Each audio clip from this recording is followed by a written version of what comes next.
Day 2 of Welcome to Rockville 2014. I'm Matt Pinfield. It's FanPass.tv. Getting started again today. It's an amazing day here in Jacksonville, Florida. And I'm hanging out with the guys from Birmingham, Alabama that we call Within Reason. Chris, Dave, what's up, guys? What's up, brother? How are you, man? Good to hang with you guys. Yeah. Great to meet you, man. Great to meet you. Very cool. Tell me about the scene in Birmingham and how you guys busted out of there. Because, I remember even in the 90s, I was friends with Damon, who was in Brother Kane. Damon Johnson, that's our boy. Dude, he's the best, right? Yeah, now he's playing with the guys from Thin Lizzy. Oh, man. So funny because he and I loved Thin Lizzy growing up. So I'd go to Birmingham and launch all their albums, like Whirlpool with them. Yeah. And we just go out and rage in Birmingham. We had a lot of fun. Well, it's And Damon. I was gonna say, Damon told us that he spent his whole career as a kid learning, when he was in Brother Kane, spent his career learning Thin Lizzy songs. Right. Now he's in Thin Lizzy going back, having to relearn the Brother Kane stuff. I know, it's that funny? before I they go know, on tour. yeah. And I love Yeah. Damon, man. I Great drove guy. around in his car around Birmingham with him, and we were like immediately like fast friends over Thin Lizzy and Phil Lynott, you know? Yeah, man. He's And great, now- man. He took us under his wing. We did a open for him, a solo act he was doing, and he kind of got to know the band, and it was like, well, you guys need help or have any questions? I'm like, well, sit down, because this is going to take a minute. He's always, if something happens when we get further in our career that we don't understand, we always call him, and he shoots us straight. So he's a big part of our story. I love to hear that he's a part of your story because is. he's like my brother from Birmingham. Like I love him. Exactly. We became great friends, and it's funny.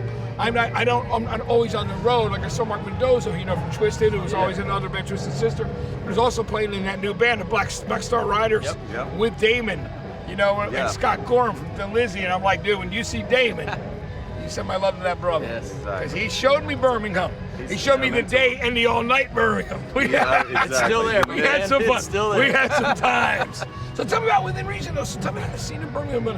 How was it getting started out there? Was there a good local scene that you guys? It's kind of strange. It's there's a lot of cover bands going on in town, and we kind of were trying to break the mold. So it was a little bit of a struggle at first. And we kind of just kept working it, and we did.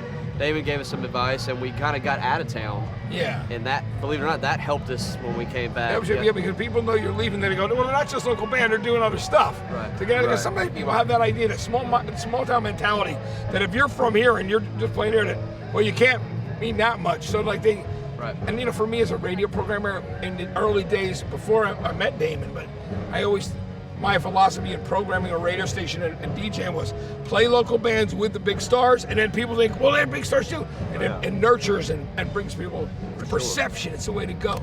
So what were some of the cities you visited outside? Did you stay in the South? What were you guys doing? Man, I think we've done everything except like the Dakotas and Montana. We really hit everywhere. This summer we did 6,000 miles in 25 days, went all the way to the West Coast and made a big circle and in a van with 9 dudes. Yeah, 9 dudes. So how is it when you're fighting over the stereo, the iPod, or the CD player, it's the a fight radio? over the phone charger. What? It's a fight over the phone charger. Phone charger's a real fight, right? Not the music, the phone just charger. disappear within 5 minutes. Everybody takes them. That's the thing about touring, is like you look for 2 things: where can I plug my phone in, and where can I take a dump? That's it. And even when you get the tour bus, nobody dumps in the tour bus. Oh, no way. Rule number 1: no number 2 in the tour bus. Exactly. That's it. That's it. It's great. It's so funny. That's the truth, man. Any band will tell you that. Any band in the world who's toured the world will tell you. I think they all use bags, right? And they just throw it out. That's what they do. Which is even more disgusting. And you feel bad for an eco-friendly band like Dave Matthews Band when it was a tour bus driver who opened the thing over the Golden Gate Bridge. San Francisco. He let all in Chicago, right? Chicago. It was over a tour boat whatever in it was. Chicago, and then it actually hit the tour boat? It went on the tourists in the boat as they were going underneath, and so that's why they got worse fined. than any pigeon crap you can imagine. Apparently they had to. Yeah, you know what I mean? Which is unbelievable. They got fined a lot. Yeah, man. The band was truly embarrassed because that's not the way they roll. They had nothing to do with it. But you know what I mean? I read about that, and I want to say that the tour bus driver even might have seen a little jail time for that. It was a serious. That's a serious offense. It really is. Well, it's like, what a dumbass. It is a Don't be an dumbass idiot. move. It really is. I bet they're going to have, they have certain amounts of licenses and things you have to do. It's going to be one of the new things you have to learn before you can drive a tour it's like bus, rule right, number guys? one, where to go. So 9 guys in a van is amazing now, but look at some of the amazing stuff that's happened with you guys since then, like the TV placement, the show. Like, how about that Microsoft Surface ad with your song in it? Was that super cool when that happened? That whole week was cool because we went out 2 there. weeks. 2 weeks were cool. With We the went Grammys too, We right? were supposed to go 2 for like 4 days to shoot this commercial, and every day was like, we'll keep you one more day and we'll do this, and we ended up playing a show and then going to the red carpet. And I remember after the Grammys, we were outside a party, and we were outside the corner. I was like, can you believe we just did that?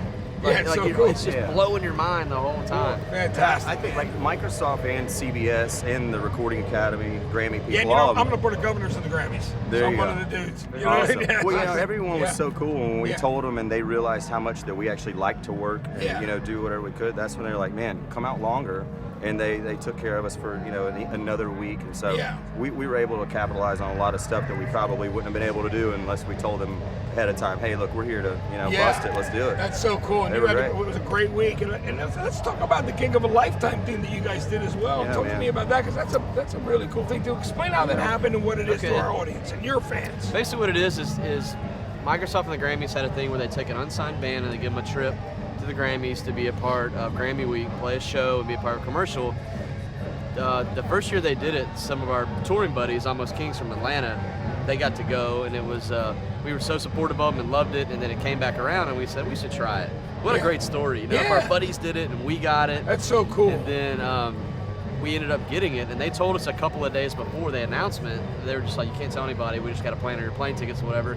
And we happened to be playing in Birmingham with Almost Kings. So we took them outside and we're like, look, brought your Atlanta brothers out there and said, hey, guess what we're doing, man? Well, we kind of did it. We were like, look, man, we appreciate your help, and we heard from the Grammys, and we're going, That's so they cool. were like, what? So Yeah, it's crazy. that was a fun story, and then we got to get out there and really get to see a lot of things that we've never seen before in music.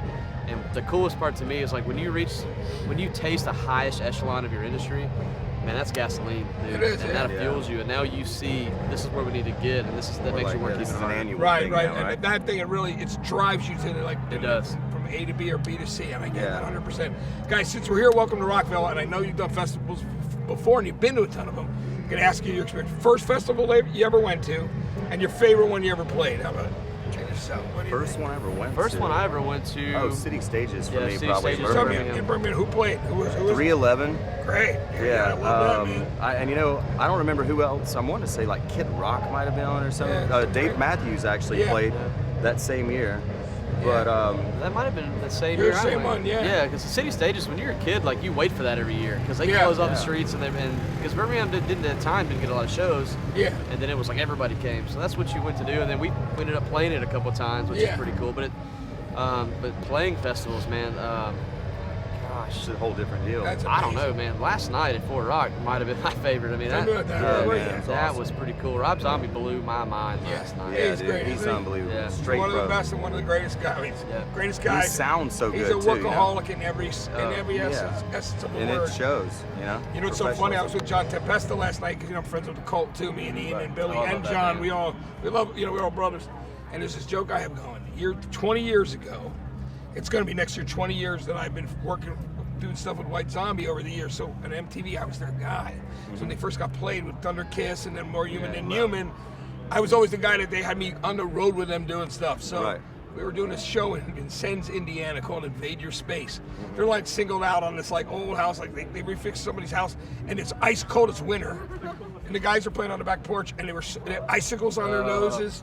And literally, I mean, it's funny. I think Rob and I are going to talk about it again later. But I have this joke going with John. I'm like, he bought these Polaroid, throwaway Polaroid, disposable cameras. Yeah. I took the pictures, and then I didn't see him. He was on tour, so I put him in my storage.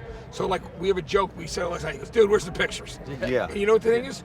I said to him, I go, 2015, the 20-year anniversary. I'm giving you those pictures, baby. They're coming out. 20 years you waited for them. Is that funny? That is awesome, man. Isn't that a great story? That is cool. But it's a long-term friendship and relationship, so that was great. What's the worst thing about being on tour? When you're on road, what is one of the worst things? Finding that place to take that dump, or? For me, it's guys who can't sit and I always try to eat healthy, and for me, it's like when you're on the road, it's really hard to eat healthy and then try to accommodate with everyone, and then it's so much easier to stop at a gas station or like fast food. It just turns into a total mess because I mean, obviously, if you know, your health is most important, and you're sleeping and everything else. So if you're eating junk all the time, and then you're not sleeping well, and that's so you're not the worst. So that's probably my when you're off biggest the road, issue. like, do you go cold turkey? You know, like, I'm eating healthy, man. I'm getting around. I eat pretty healthy all the time, and even when we're on the road, I try to. But I don't get to work out and stuff like I want to, and I'm one of those. I like to have a routine, and when you're on tour, it's like there's always a curveball that you're never expecting. You're like, gonna get one. Whether it's a flat. Like today, it was like there was an issue that we didn't get to do sound check until like 40 minutes later or something. So today, then it was like, oh, rush to get ready and get, you know. So the schedule's never the same. There is no routine, you know. That's it. Sometimes for me, it's that my family's not here, and there's so many cool things happening to us that I'm sending pictures back, and I'm like, oh, you're not gonna believe what happened. Showing your family, or, you know, that kind of thing. So it's a cool story, but, you know, it's always stories. You know, they don't ever get to kind of experience that with me. That and trying to find a place to sleep. You know, it's trying to time to sleep, because especially when you do a festival tour, which we did a couple years ago, every day you're up and they're building the stages, and you smell the exhaust from the trucks, and it's just like and you hear them building it, and it's just like, yes. Even if you want to sleep, so you come home and sleep for a month. Yeah, exactly. Gotta rebuild. Gotta get all that stuff back and rebuild those cells. Other than those things, man, I love it, and I wouldn't trade it for anything. It's the best thing in the world, man. Rock and roll, guys. I want to say it's so good to have you here, man. It was great to meet you guys. Great day, awesome to hang with you guys, man. You gotta know. Yeah, dude, we really appreciate it. Yeah, and you gotta have to tell your boy Damon. The band, you gotta tell Damon I send my love. Like I said, he's my Birmingham brother, and, you know, even if I don't see him for 4 or 5 years, it never changes our friendship. So I think that's one of, you know, you're friends when, you know, you don't have to see each other for ages, and pick up right where you left off. So send my best to him, man. We'll do Absolutely. Guys, great meeting Thanks you. For having us. Awesome to have you. We really appreciate you guys. Within reason, right here at Welcome to Rockville 2013. I'm Matt Pinfield, watching fanpass.tv.